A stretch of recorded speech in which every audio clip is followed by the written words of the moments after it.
शुक्रवार दिन नेबलदास मठ स्थित सारस्वत विद्या मंदिर प्रांगण में गुरुपूजन उत्सव महासमारोह पालित होईछि। अवसरप्राप्त प्रधान शिक्षयित्री मीना कुमारी देवी मुख्य अतिथि रूपे जोग देइथिले। एही अवसर में विद्यालय तत्वावधारक शरद चंद्र मिश्र और प्रधान शिक्षक कालंदी चरण पल्लई, संपादक गौरहरि साहू, शिक्षक लिंगराज षडंगी एवं अन्यान्य आचार्य मानक द्वारा मानपत्र और उपढौकन प्रदान करा जाय सम्मानित करा जायथिला।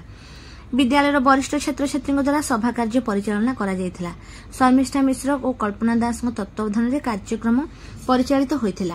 एही कार्यक्रम को मीना कुमारी महापात्र और रोजालिन पट्टनायक, रिनीबाला प्रधान, पूर्णिमा साहू, जयंती खंडायत राय, संध्याराणी पंडा, सुप्रिया सेठी, सावित्री राउत, सोनाली समर्था और सेविका मानक सहयोग अनुष्ठित होइथिला। प्रधान आचार्य द्वारा शेष धन्यवाद प्रदान करा जायथिला।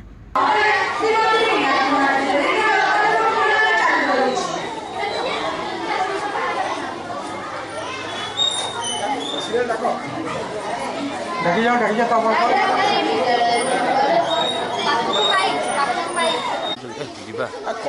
जाओ तो